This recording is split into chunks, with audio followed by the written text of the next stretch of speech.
time that your schedule will allow when we're not under the vice control here. But with that, we'll call roll. Miss Peggy. Tommy Como. Here. Sherry May. Here. Scotty Wagoner. Here. Jerry Hicks. Here. Harold McCoy. Here. Dave O'Graves. Here. Greg Manley. Here. Okay. Let's stand, please, for the pledge. Be done by Mr. Dave O'Graves. Pledge allegiance to the flag of the United States of America and to the republic for which it stands, one nation, under God, indivisible, with liberty and justice for all. Our invocation is by Board Member Greg Manley. Please pray with me. Our gracious Heavenly Father, just how awesome and loving and merciful God you are, Heavenly Father. And we just thank and praise and glorify you for the blessings you give us each and every day. We're just thankful for the opportunity we have to come together as a school board today, Heavenly Father, and just ask for your wisdom and guidance as we make decisions that impact our whole system, our students, our teachers, and our staff, and just ask for your guidance and direction in those, and just pray that the decisions we make will be pleasing to you, and we'll give you the glory and the praise for it. And Heavenly Father, we're just thankful for the blessings you give us each day, and thankful for the opportunity we have that to be able to represent this board, Heavenly Father, and be a member of this board. And Heavenly Father, we're thankful for the guidance and blessing that you've given our country during this COVID-19 virus. And Heavenly Father, we know your protective hand is on us, and we just ask that we seek your will and wisdom each and every day. And we'll just give you the praise for that. All we pray in Jesus' precious and holy name. Amen. Amen.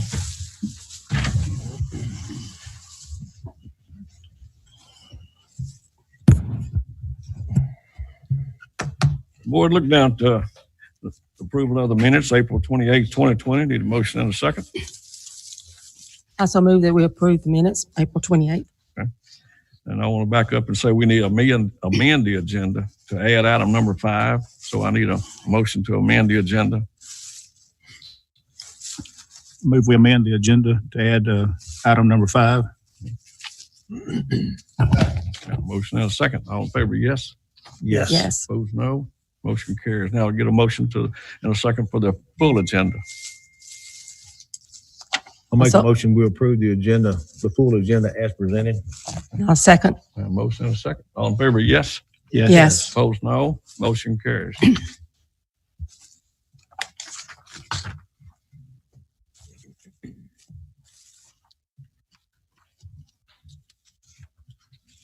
Personnel report. Thank you, Mr. Hicks.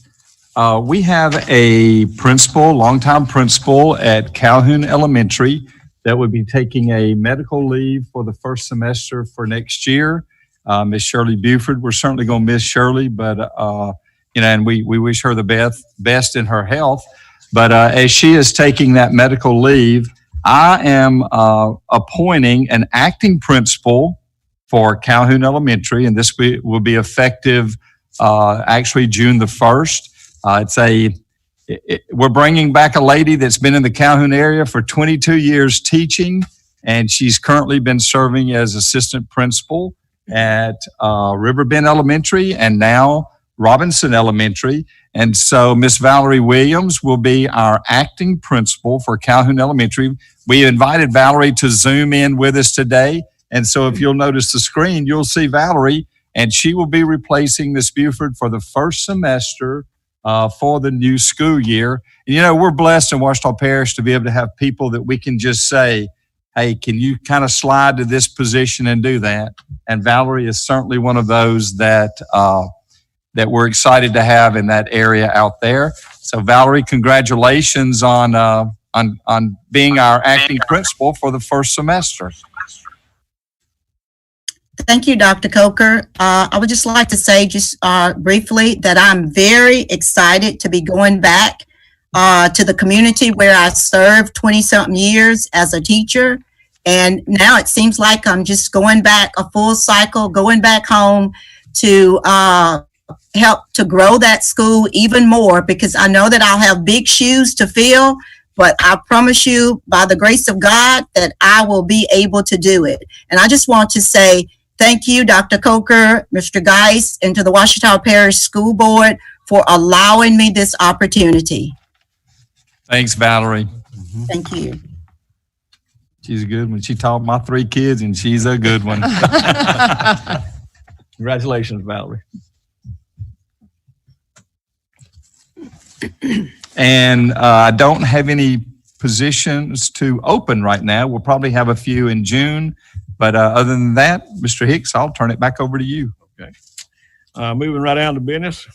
Number 1 is consider approval of the comprehensive annual financial report for the year ended June the 30th, 2019, rather. Ms. Amy Times. Amy will be zooming in with us also. Yeah, I think it says Tim Green, but I am Amy Times with Allen Green Williamson. I wanted to go over a few highlights of the audit report for 2019. You guys should have both copies of the report. One is the comprehensive annual financial report. It's the prettier report with the cover of the new central office building on front. I was going to go through. That's the bigger one. Yes, it's definitely the bigger report, and it has the tabs on it and so forth. I was going to go through a couple of financial highlights on it. And then the smaller report is what we call the single audit report. And so I'll touch on some highlights for that as well. One of the things in the bigger report on page 3, this is where and it's right behind the financial section tab, but this is where our independent auditor's opinion letter is. We did issue a clean opinion, or what we call an unmodified opinion, to the report for the Ouachita Parish School Board for 2019. And so that's just our opinion showing that you guys had a clean opinion, that we present the financials, that they're fairly stated. If you skip to the management and discussion and analysis tab and turn to page 17, this is really the only place that you can go to in the audit report or the financial statements, just to see sort of for the school system, how did we compare from last year to this year? And so you'll notice in table 2 on page 17 that you'll see the 2019 column versus the 2018 column. And the total revenues for the 2019 column were $225,190,357. This is an increase in total for the school system as a whole of $2.4 million, where we increased from last year. And then you can sort of see where those increases hit. The bigger increases were with your sales tax and with your operating grants. Those are your federal and state grants that you receive for your programs, and as well as MFP and the interest earnings increased for the year. The total expenses, if you skip down a little bit further, is $218,477,143. This is an increase of $11.7 million. Now, I will tell you that's sort of alarming at first, but the reason the increase is that we have to record the liabilities associated with the pension that you offer to your employees and your retirees, as well as what we call OPEB, which is other post-employment benefits, and that's your health care and your life insurance that you offer to your employees as well for when they retire. And because those are updated every year, that changes those liability totals. And so the liabilities actually increased for the year, which caused an $11.7 million increase in your expenses as a total. And so then you'll notice a few lines down, we do have what we call an extraordinary item. We'll see a little bit more detail later on it with the Bowley fire. And that from the insurance proceeds and the costs that I already incurred and the write-off of those old buildings, there was an actual decrease there of $353,000 for the writing off of the old building, because of course the construction hasn't fully started as of the 2019 fiscal year end. If you skip over to the basic financials tab, page 32.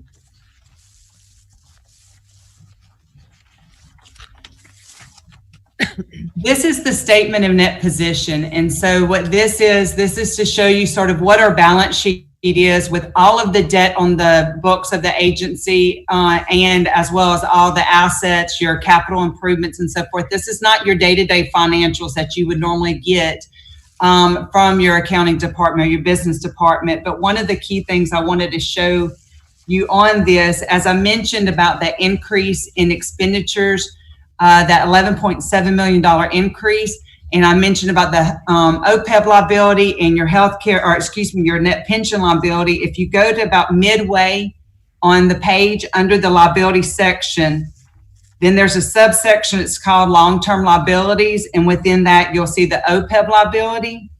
That's $262 million. And so that basically, when you had your actuary come in, they basically said, okay, over the cost of the life of your employees, as well as your current retirees, ultimately to pay for those individuals' health care is going to end up costing the school board $262 million. The liability right underneath that is your pension, and that's your net pension liability, and that's $227 million.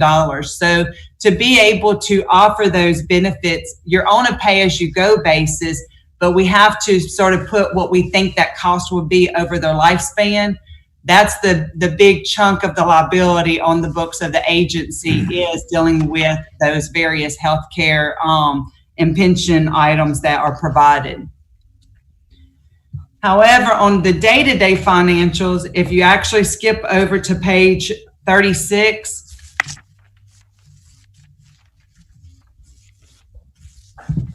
this is what you guys would receive on a day-to-day. It's basically, as you pay those bills for those liabilities I mentioned, they're expensed out. We don't record those liabilities on your day-to-day financials because there are things that will occur way in the future. They're past 12 months that they would occur to come up. And so this is what we call our modified accrual basis and what you guys receive. What I wanted to point out here for the general fund, you'll have, there's 3 funds that we present their information on their own. That's the general fund, your school district number 1 sales tax, your M&O, and then the West Ouachita sales tax. The general fund, if you look at the third line from the bottom, under the fund balance position, you'll see an unassigned, and that's almost $17.4 million. That is what's unrestricted that the general fund holds. That represents about 12% of the total expenses. And if you didn't receive any money in, that would actually carry you guys for about a month and a half, where your general fund could carry their normal expenses around a month and a half.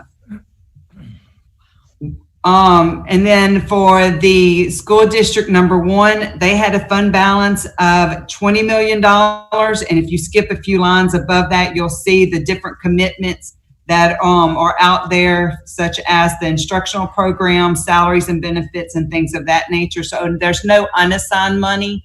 That money is actually set aside for a specific purpose. And then the West Ouachita sales tax has right at 12.9, almost $13 million to be spent on construction projects or the debt service towards those construction projects.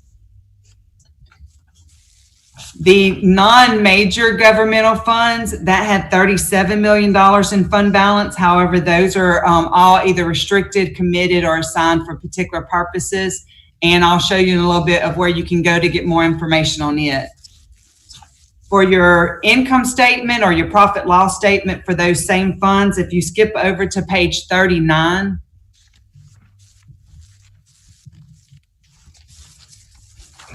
the general fund, the total revenues were a little under $143 million.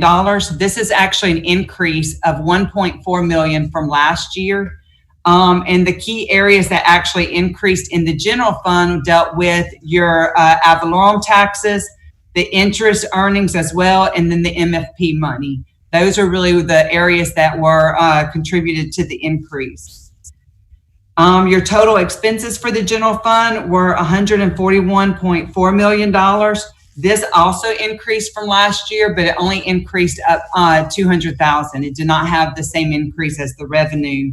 And so therefore, before any transfers, that very last line on that general fund column, there was an increase of $1.4 million. However, if you skip to the next page, to page 40,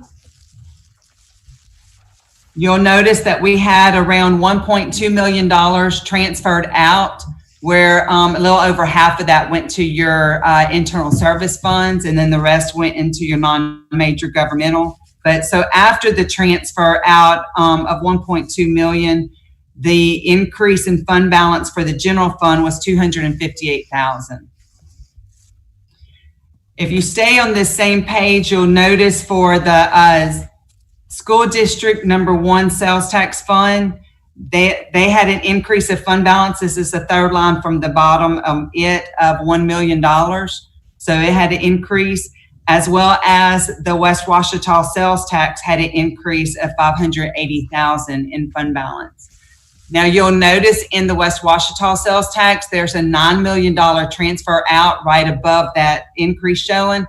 And that's the transfer out that you guys do every year that goes into the debt service funds to actually pay for the debt that's already occurred for those construction projects for the West Ouachita side. The non-major governmental fund had a decrease in fund balance of right at $1 million. And again, I'll show you where you can go to get more information of what makes it the non-major governmental. But if you'll just make a note, you can actually go to page 106. I'm not going to go there right now, but that's where you could go to page 106 to get more information on that. If you skip over to page 44, this is your profit and loss statement for your internal service funds. That makes up your general liability fund or your self-insurance fund, as well as your centralized printing. And so for those funds, this is the third line from the bottom. They actually had a loss for the year of $739,000, which gave an ending fund balance of 1.2 million. And the majority of that is going to be that fund balance is actually in your self-insurance fund.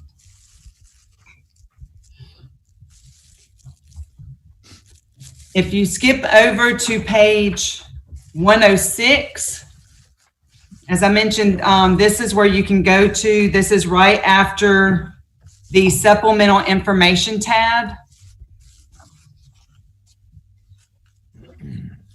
This breaks up the non-major governmental fund into 3 different types of funds. We have our special revenue funds. That's going to be any of your grant funds, as well as your other sales tax propositions that you have, the 0.5% and the other 1% for salaries and benefits.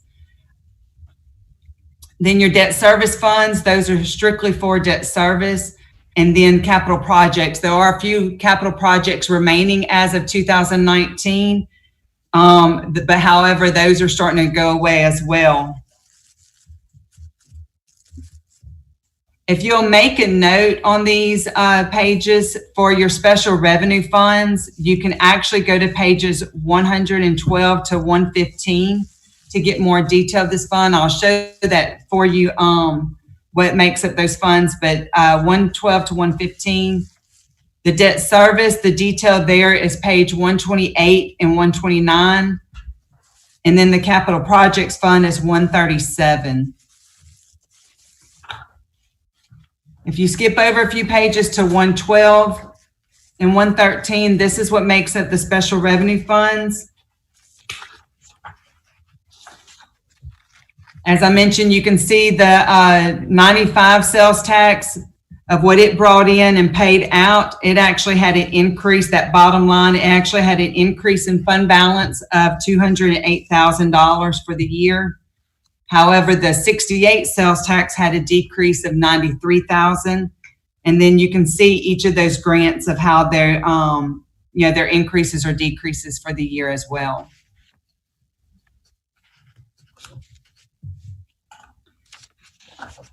For the debt service funds, those begin on, for the income statement, that is page 128.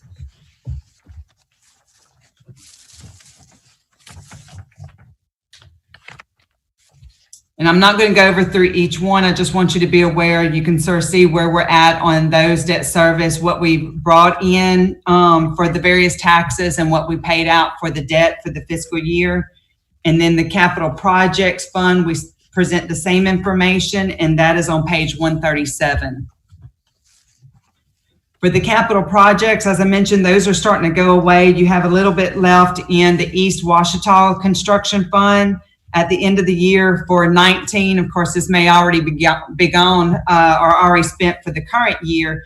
But for 19, we have $343,000 left in the East Ouachita Construction. The West Ouachita Construction had $144,000 left. But then you'll notice we have a new fund, the 2019 Storm Damage Fund. This is really for not only the flooding that occurred in the schools due to the storm damage that occurred back in April, but then also you'll notice the insurance proceeds of $1 million that we received. The first round of that was related to the Bowley fire, and that's where we're putting the construction and the items that are going along with that project will be presented there. So at the end of the year, we basically have $1 million being wait to spend, as well as the rest of the insurance proceeds will be showing up for your 2020 year. And then lastly, from the bigger report on page 140, this breaks out your self-insurance fund and your centralized printing fund. And you can just sort of see what the profit and loss that they have for those. At the end of the fiscal year, I will point out, though, we had a negative fund balance or a deficit fund balance in the centralized printing fund of right at $73,000. Any questions on that before I move to the smaller report?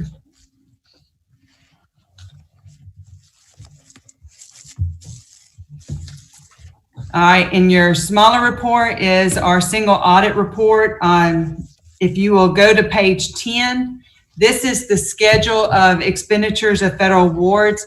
This sort of allows you to see for the 2019 year what various funding that the school board received that were federal dollars and really what bucket they fell under. For the year, y'all received right at $22.6 million, almost $22.7 million in federal awards for the various grants. And then each year we have to determine, we rotate those programs to test. And so if you skip over to page 13, you'll see what we call the summary of the auditor's results. The first part of this is the financial statement audit. As I mentioned, we did issue an unmodified opinion. That is a clean opinion on your financial statements. We do have 2 findings that we'll discuss. However, we don't consider these to be material weaknesses. They're considered significant deficiencies. And then we have 1 instance related to non-compliance. And this is related non-compliance to state law. For the federal awards, we do have 1 finding. However, it's not considered a material weakness. We still issued an unmodified opinion on the federal programs, or a clean opinion on those federal programs. And then the 2 federal programs we tested dealt with Title II funding, as well as your special education money. If you skip over to page 14, this begins the findings that we have for the fiscal year 19. The first one is the compliance finding. That is the late submission of the audit report to the legislative auditors. This is mainly dealing with the change our firm had dealt with this past year. We actually had a partner leave and actually is now a CFO for a school board. And so it changed up the makeup of what we had to do as a firm. And we requested for the school board to allow us to have extra time to finish the audit, which they graciously did. However, with state law, we are still required to report that as a finding, and we reflect it as a finding because of the auditors needing additional time. The second finding starts at the bottom of that same page, is dealing with capital assets. The school board had experienced turnover related to keeping up with the construction projects, as well as providing information to the assets department to add new items to the listing and the depreciation schedule. And so therefore we had to give that information back to the school board to get it updated. And when we started testing it, it needed additional work. And so therefore we felt like the controls, even though there had been turnover over that part of the audit, the controls over it needed to be strengthened. And so therefore we're reporting that as an internal control finding. The next finding is on page 16. This is dealing with journal entries. It's also an internal control finding. And part of it is you have a pretty good department for your business department. And those individuals are able to record journal entries. That ability allows them to do it without a second review. And so we felt like to strengthen those controls, there really needed to be a second review or second sign off. In the past, it's always really been the director of business that's wanted to review those. We don't really necessarily recommend that Regina be the one to have to review those all the time, but maybe to have somewhat where each other's reviewing each other's work, where just a second set of eyes to make sure the entries posted correctly and accurately to the books. And so that's a recommendation we're making to the school board as well. And then the last finding is on the next page for 17. It's more related also to controls over the special education department. When we tested disbursements, we had where either the item that was purchased wasn't reflected in the budget for the department, the special ed funds, or the disbursement wasn't made in accordance with the school board policy, or didn't have the adequate approvals that we felt needed to be there, either by the supervisor or the supervisor's designee to review before that purchase is made. We also had an employee, out of the 13 we tested, we had one that wasn't being paid correctly. And then when we tested internal service charges, you bill the federal programs for centralized printing and for transportation. And we had where one of the bills that we selected, it was charged to the special ed fund rather than the fund that it belonged to. We do issue what we call a management letter report, where these are items that we felt like need to be brought to management's attention, but not to the level what we consider to be a finding. And this is reflected on page 25. And it's really mainly dealing with travel. The travel reimbursements aren't always being handled in accordance with the school board policy. You guys actually specify how quick those reimbursements need to be requested, as well as having someone sign off and review. And we just brought that to management's attention, to say that, hey, this is maybe an area that needs to be strengthened. But again, we don't believe it rises to the level of a finding. Are there any questions related to this report?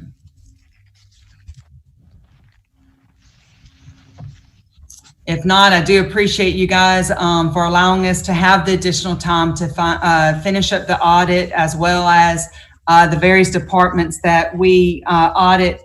Y'all have a good group of people that work with us, and we tend to turn their world upside down when we're there, and we do appreciate them their hospitality and just accommodating us with the needs that we had to finish up the audit. Yeah. We have a motion and a second to approve this comprehensive annual financial report. I so move. Okay, got a motion and a second. Any discussion from the audience?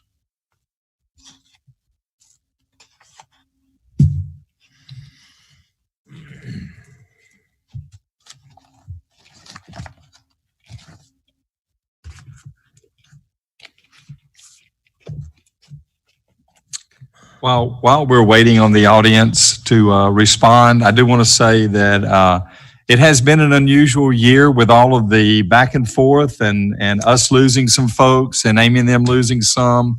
Yet this is much later than we like this to be presented to you. But certainly appreciate the job, Amy, that you and your firm have done in working with us to make this audit happen and to get through it for this year. Hopefully we're back on track as we begin the 2020-2021 year. And what we do is we turn right around and we start July 1st on the 2020 audit year. So certainly appreciate that. Ken, did you have any audience? Okay. Okay, any discussion from the board? Okay. Doctor, recommendations that were made, I guess we'll be working on those. You'll give us another. Already started. Okay. Yep. Any more discussion? 250 some million. Yeah, it's between 240 and 250 million. It continues to go up a little bit each year. And a lot of that is dependent on the various grants that we get in and things like that. And we're actually, which I'll talk to you about before we leave, let you know that we did just get awarded a $5.6 million CARES Act grant. That's the federal stimulus that we'll discuss a little bit, as we close today. Okay. All in favor, yes? Yes. Opposed, no? Motion carries. Moving down to item number 2. Consider and discuss requesting an extension on the Boley Elementary lease from the Assembly. Mr. Elmano. Ex members of the board, the current lease that is in effect on the Boley Elementary property courts is with the Assembly. The lease was executed in early June of last year under the terms of the lease agreement. If the board wants to extend that lease, we're supposed to give the Assembly 30 days prior notice. The lease actually provides, I'm not sure if we have an executed copy here, I'm not sure if there's one in your folder or not, but the board has the right to extend after the original term on 1-month intervals, but we need to give the church notice 30 days in advance if you do want to extend the lease. Now, my understanding is, and Dr. Coker can elaborate on this, my understanding is because of the schedule with the construction of the new school, I believe what we're going to ask for is for. Can you move in front of the mic? Can you hear me better now? Is for an 18-month extension based on the recommendations from the architect, Mr. Brandon. The school board requested an 18-month extension, and thereafter, if the school is not ready for occupancy at the end of the 18-month period, that we have the right and the option to extend the month on a month-to-month basis thereafter. And we've been assured that it's probably going to take at least 18 months the construction of the new school. So I've been in conversation with Ms. Ball, the attorney that represented the Assembly. She's spoken with members of the board and their pastor, and they have been very cooperative and very willing to assist the school board as far as an extension on the use of the facility. I believe Ms. Ball is participating in the meeting by Zoom today. I don't know if she has anything else to add, but basically they've assured us that they're prepared to do whatever is necessary to get the building built and get moved into the new facility. Right, and that would come as a recommendation from me that we do extend the lease with the Assembly property. Lydia, welcome and thank you for continuing to work with us through the church on this also. But an 18-month lease agreement with the additional month-to-month is needed, as we get closer to hopefully being able to move into the new Boley Elementary School. Our goal is in June, is to have a permission to bid for Boley. That's what we're working on. And so we're thinking that by the time that happens, it'll take us at least 18 months to complete the construction on the school.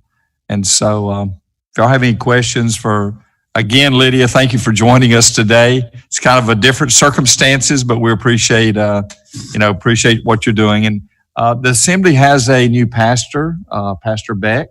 I think most of y'all probably know him. Certainly excited to be able to work with him and the church in general.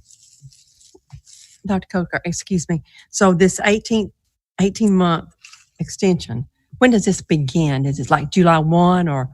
When's This it took us effective? through, this last one took us through June, but I think y'all needed a 30-day notice as to an extension on that. Is that correct, Lydia? Yes, sir. And I think what we're going to do is just either execute a new lease or execute an extension of this lease in July. That'll get us through that 18-month period. And again, we will continue to be flexible and agreeable to work with the school board in the event that you need more time or you need less time. We can revisit that at y'all's request based on your need. Thank you so much. So it'd be July. Ms. May, for your information, the lease that was executed last year was signed by Mr. Hicks on June 11th and by representatives of the church on June 12th. So it was actually effective On June 12th, okay. Do we have a motion and a second to, this for extension of the Bowley Elementary lease from the Assembly? I move we request the extension of the Bowley Elementary lease for 18 months from First Assembly. And I'll second. Got a motion and a second. Any discussion from the audience? That motion also includes the option period to extend it. Right, will option periods expand? Yeah. That's Yes. great.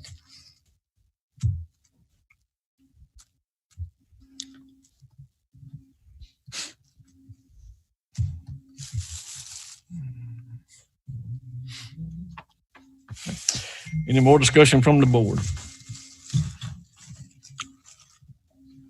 All in favor, yes? Yes. Opposed, no. Motion carries. Thank you, Lydia, for joining us today. Moving down to item number 3, financial report for March 31st, 2020. Ms. Regina Mikas.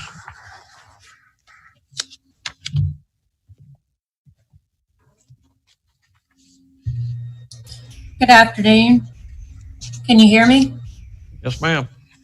Okay.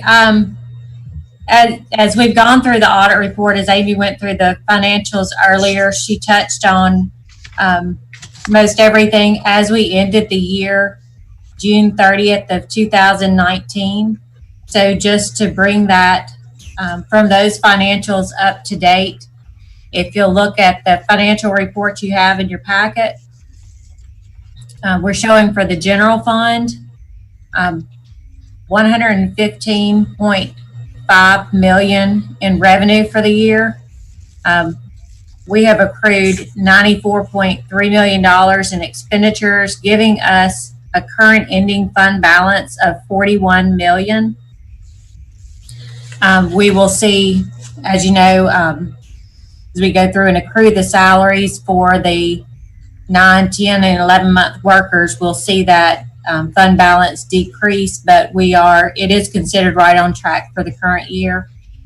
District 1, M&O, we're ending the March 31st, 2020 year-to-date period with $18.1 million, which again is right on our targeted fund balance for the year. The 1968 sales tax has 5.8 million. The 1995 sales tax is 3.2 million. West Ouachita sales tax, we're looking at 8.4 million. We closed on the police jury, on the sale of the property to the police jury, the 1st of May. So that revenue is not reflected in this report. So we'll see that 8.4 million come up a little, quite significantly before the end of the year to get us back to where we have budgeted for the year. If you turn over on the last page, we have our debt service funds listed, and that is that debt service is just going along as planned with all of our collections and payments for the year. You can see as they're going in and out of those funds.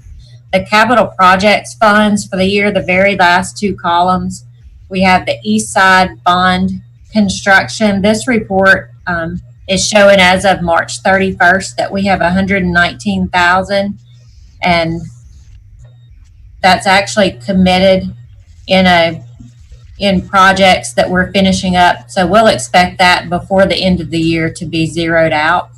And as you can see, the west side bond construction has zeroed out for the year. We were able to use up the remainder of those funds for ongoing projects. If you turn the page, you have the comparison of accumulated revenues and expenditures over the prior year period. So you'll see with our general fund revenues, we're at 78% of the prior year revenues, and we're at 64% of the prior year expenditures, and that's right where we expect to be for those two funds. The M&O is on the bottom half of the page, and we're showing about 61.4% of revenues and 83.9% of expenditures. So again, I'm pleased with those numbers that they are right on budget for the year.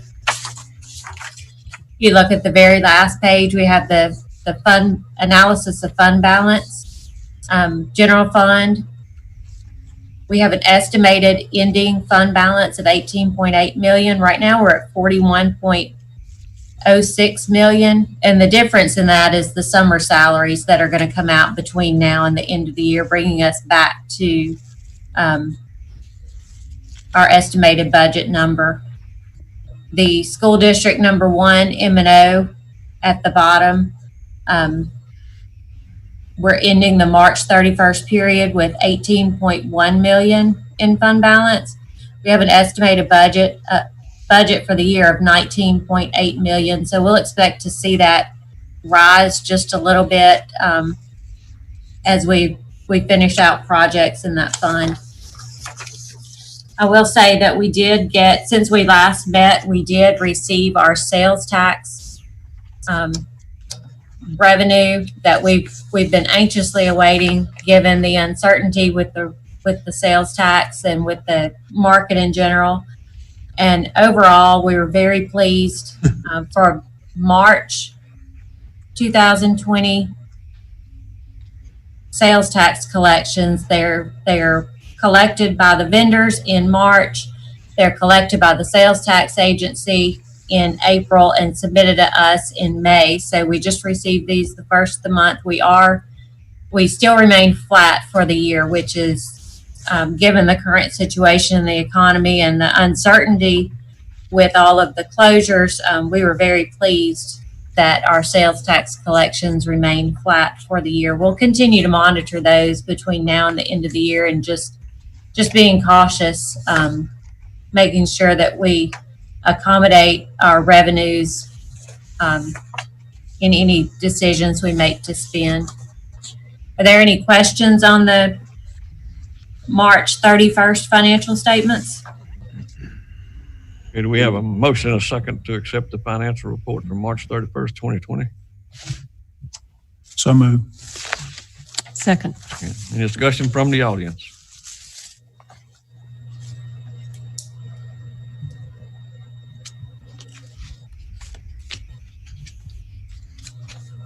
Okay. Any discussion from the board? All in favor, yes? Yes. Yes. Opposed, no. Motion carries. Thank you, Ms. Mickes. Thank you. Moving down to item number 4, report on the bid number 4520, wood chips at various locations. Mr. Bobby Jones. Thank you, Mr. Hicks. Board members, in your packet, you should have the bid results from the wood chip bid 45-20. I did receive one bid. It was within budget. As I had asked for permission to go ahead and approve this at the prior board meeting, I'm bringing this as information purposes. However, I do have a question right now as far as certification on the product sample that I received. So I'm waiting to hear back from the vendor at this time. And if anybody has any questions, I'll be more than glad to entertain those right now. The board have any questions for Mr. Bobby Jones? So Bob, we're going to probably have this resolved by our next meeting so we can vote on the bid, maybe get the wood chips in on a timely fashion for schools? Mr. Manley, actually, I can go ahead and approve this. I'm hoping I'll get an answer today, and we'll get everything in and get it ready to go. So you're saying you'd like for us to go ahead and approve this, Mr. Jones? Mr. Hicks, actually gave me permission to go ahead and approve it at the board meeting before this one. Oh, okay. All right. Do we have a motion to accept? Motion and a second to accept? So moved. Second. A motion and a second. Any discussion from the audience?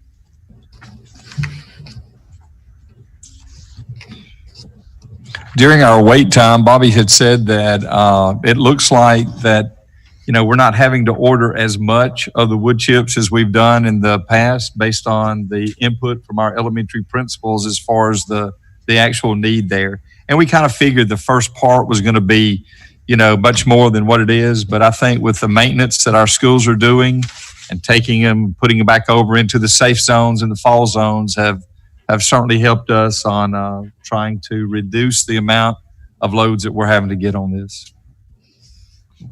Any discussion from the board? All in favor, yes?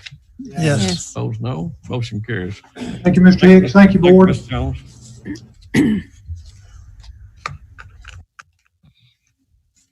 Moving down to item number 5, approval of storm repair work at Sterlington High School. Mr. Kenneth Slusher. Yes, sir, Mr. Hicks, board members. You should have in your folder a quote from 3 local contractors on the repair work at Sterlington. You also have an attachment, a 2-page attachment that shows all the repair work that will be done. That excludes the pole and the lights. We're going to do that in-house. And that's what we're hoping to do anyway. But this is for all the repair work that the storm damage did at Sterlington High School. And I recommend a low quote of Gentry Construction for $149,927. Gentry. Yeah. Should be that one right there. Okay, do we have a motion? Don't look at this. I'll make a motion, we approve the low bid of Gentry Construction to take care of the storm damage repairs at Sterlington High School for $149,927. A motion and a second. Any discussion from the audience?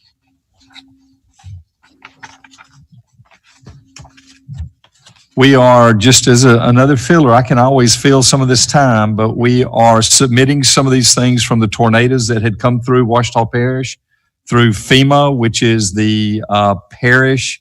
I think if the parish has out-of-pocket expenses in excess of $6 million, then FEMA could possibly come back in and reimburse the entities, governmental entities, for 75% of the losses that we have.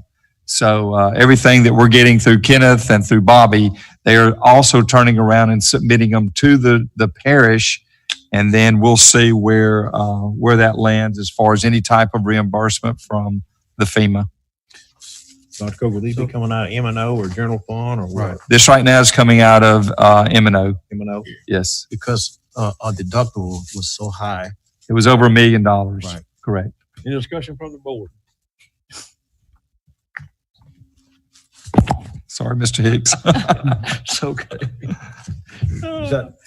This covers all the damage that was evaluated at Sterlington High School. Except for the pole that went down and any possible lights, and we're going to handle that as a separate. Yes. I just want to say, It also doesn't include like the mats and things like that. We're handling that separate. Bobby's doing the bidding on that, Greg.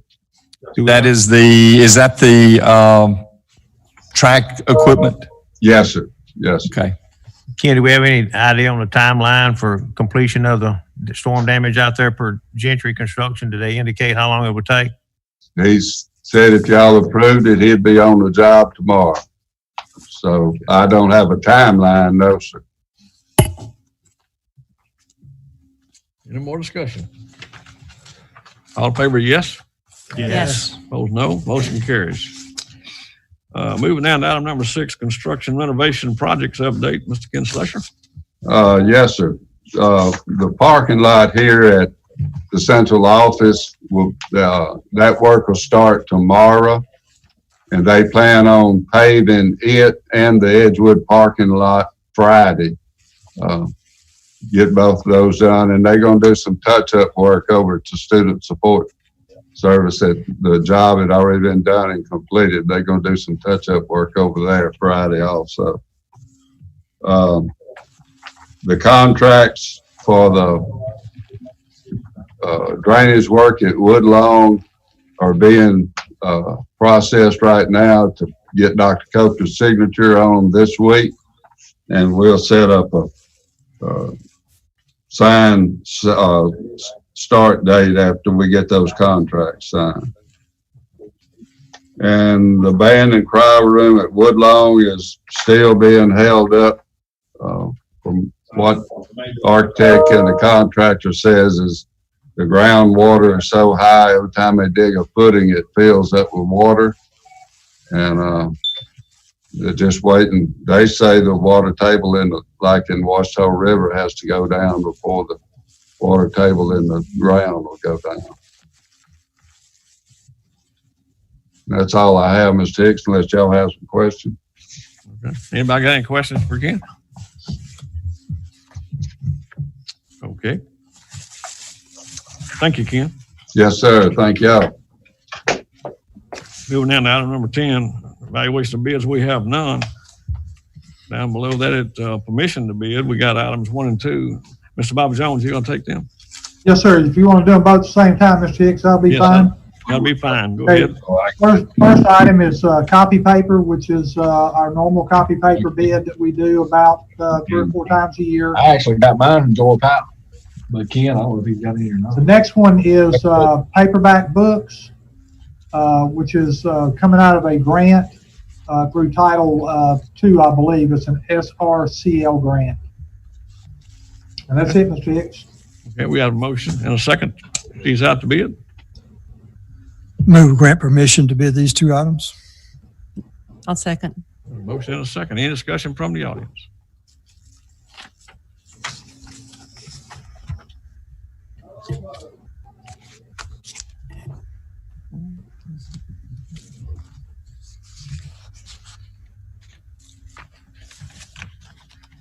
All right. Any discussion from the board? Ken, do we know how many people is in the audience based on your information? 13. I was just wondering. Yeah. Any more discussion? All in favor, yes? Yes. Opposed, no. Motion carries. Thank you, Mr. Hicks. Thank you, board. Thank you, Ms. Jones. Board, our next board meeting is going to be June the 9th at 12 o'clock. Dr. Coker? Thank you, Mr. Hicks. Just to kind of catch you up on where we are, I have been doing my best to try to give y'all a weekly or every other week update on all the happenings since we have missed school for the past 8 weeks. And I thought, I might just start attaching these agendas to show you all of the different things that are going on, from our directors meetings to our elementary and our middle and our high school principal meetings and things like that. We actually met the first of this week to talk about graduations. And we've had a little change on our graduations and things like that. And so we've not actually put the actual times and dates out yet, but I can give you the dates. And then in June, you're going to have a copy, once we get it finalized from the principals, on what our graduation schedules are actually going to look like. Okay. So, but if you want to tentatively write down some of these dates, just so that you'll be able to put it on your calendar. Right now, we're planning for July the 10th, West Ouachita High School, and it'll be in their football stadium. On July the 11th, and again, I'm not going to give you times because we're not real set on our times, but I can pretty much assure you the stadium events will be at night. They won't be in the middle of the day or whatever. They'll be at night. And so for Richwood High School, excuse me, they are going to stay in Fant Ewing. They're one of our smaller schools. They only have right at 100 students graduating. And so we think that we can safely continue to keep them at Fant Ewing Coliseum. That'll be on July the 11th. On July the 14th, Ouachita Parish High School will be graduating in Lions Stadium. On July the 16th, Sterlington High School will be graduating in Panther Stadium. The 13th? That would be July the 16th. July 16th for Sterlington High School. And Kenneth, I don't know if you and Bobby are listening, but all that stuff needs to be fixed and ready, from sound system to everything else that we got to do at Sterlington for that date. And I think that's going to give us plenty of time to be able to have that ready. And then on July 17th, West Monroe High School will be graduating in Rebel Stadium, July 17th. And again, I'll have you a hard copy of this at our June meeting, but that gives you some dates to start looking at and planning any vacations or trips or whatever that you might have around that. I do want to mention that we are, this week, we have asked back.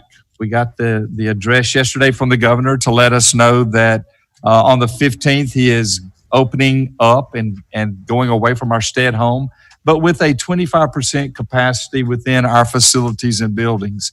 And also with the understanding that you have safe distancing, that you are not congregating of more than 10 people in one, that when you are around several people, that we're certainly wanting you to wear masks and even gloves. And so this week I've asked my 12-month certified employees to come back. They're working an abbreviated schedule this week from 8 until 1 o'clock. That's our principals and our assistant principals and directors and supervisors and 12-month coordinators. And the reason for that is they're preparing for next week, which is the 18th through the 22nd. Many schools have already, around us, have already let kids come back in and get their stuff. We've not done that. We've waited until the stay-at-home was released. And so we are going to be having all of our employees to come back to work next week. And in the process, on Tuesday, Wednesday, and Thursday, the principals are setting up schedules for students to come in and actually get their belongings, turn in any Chromebooks that they may have out, library books, textbooks, and stuff like that. And then they're going to be in and out. And that's the goal. So we'll have teachers that will be there monitoring. We'll have people that's in the parking lot, especially at our middle schools and high schools, to make sure that the kids are getting their stuff and then exiting and leaving and not starting any congregating or things like that. So our principals have been working on that schedule and they'll be implementing that next week. I am happy to say that as our seniors start checking out on Wednesday and Thursday of this week, we will be putting their diplomas in their hands. This is actually a big week for our seniors. This is graduation week, and tonight I think Ouachita would be graduating. Last night it would have been Sterlington and West Ouachita. And so we are actually, when seniors check out this week, they're going to get their report card and they're going to get their diploma. And then we'll be having the ceremonies and the recognition later in the summer when we feel like it's going to be a safer time for us to be able to together to recognize them for their accomplishments. And so that's what the plans are. I'll be doing an all call out to our employees a little bit later this afternoon to let them know that next week we're going to give them about a week's notice. Get ready. You've been out for 9 weeks. We need you to come back and finish the school year, get our grades turned in, get our students checked out, and then certainly check our teachers out. And I want to say this, our teachers, even though they've been at home, and our principals and many of our folks, they have been Zooming like crazy. They have had lessons and things that are going on every day. And, I know that because I asked them to invite me to their Zoom meetings, and it's been well over 1,000 invitations for me to be able to go into those. And I have been to just a few of them, but, the ones that I sat in, the teachers did a super job. Was disappointed in the number of students that we actually had that were, in the classes and things like that. But, for those few that were there, they got some good lessons from what I have seen. So certainly appreciate all of our faculty, our staffs, and folks making a good situation out of something that has not been that good. And board, I can't tell you how much I appreciate you in the fact that you let us do our job, and it makes it so much easier for us to be able to make sure that this district continues to run like it does. And so we appreciate your leadership and the job that y'all do in this process. And let me add, I don't know, Dr. Coker, you're probably aware of this, but the elementary school, I'm aware of it. Drew, for example, today, they're doing their awards day, virtual. And I just think that's the neatest thing. The way I know, my husband having to babysit the two while the other one gets her award, you know. Right. But isn't that just the neatest thing? It virtual. is. Who'd ever dream awards day? So our principals have done a lot of creative things that that a lot of people don't know about in doing that. And I know that when our kids come up next week, you can't have an awards program like we're all used to going to and watching our grandkids get their trophies and things like that. But they are going to be, as they're checking out, they're going to have those awards in the bags for our elementary kids, especially. So again, they've gone above and beyond to be able to do things like that, to try to make a little normalcy with what we're dealing with. Right. But I want to say, I think I can say this on behalf of the Ouachita Parish School Board, that we appreciate you, Dr. Coker, and your staff and your directors. I mean, you're the people that have been here through all of this time, and you've been so diligent. You kept us informed, and we appreciate that. But yeah, I just appreciate the devotion from these folks and the hard work that they've done during this time when everybody else seems to be shut down. They're here, staying on top of things. We do appreciate it very much. Thank you. Yes, I'd like to say this about Dr. Coker. He wishes the school would get back and run like it normally did so he could get some rest. I mean, this guy has been Amen. open since all this went down, and he hadn't stopped. I mean, he goes. I don't know how he does it, but he covers a lot of ground, and he's on top of everything. And I want to say kudos to you for the job you do, and you've done a good job at it. Thank you, Ms. Hicks. But I'll echo what Sherry said. We have had more Zoom meetings than I can imagine. But and I'll say this, Mr. Geis and our directors have just been busy. And I know that Todd is interviewing through teachers. We're going to have a virtual teacher fair, which is a first. And this doesn't just happen. It's taken a lot of effort and a lot of work. And our teachers are actually being able to go on and to interview and to see some of the things. And Todd, do you mind just sharing with them this process? Because this is a first that we've ever done. And certainly appreciate the job that Todd has done in organizing and preparing this. Sure, Dr. Coker. It is a first. It's a big change for us. Job fair is kind of our kickoff to the hiring season for the summer, and it's an event that I think all of our principals, our applicants look forward to, but obviously that just wasn't in the cards this year. So Joy Powell, Kim Monroe, Eileen Smead have helped me, and I just checked a few minutes ago. We have over 215 applicants who have registered for our virtual fair. Those interviews started this week via Zoom with our principals. So it's working out fine. We've been able to continue and just like we would in any normal summer with the absence of job fairs. So we're going to be interviewing through our virtual fair for the next 2 weeks, and we'll start allowing principals to make recommendations for opening positions after May 26th. And we're going to try to stay on our normal summer hiring schedule just as closely as we can. And a lot of people have put a lot of work into this, and I appreciate them for doing that. But Zoom and video conferencing in general has allowed us to continue to do the things that we normally would do this time of year. Thank you, Todd. And one final thing, when we have our June meeting, because the governor has opened up the capacity, we will probably be having some of our directors, supervisors back in here with us, although we will continue to YouTube our meetings to the public.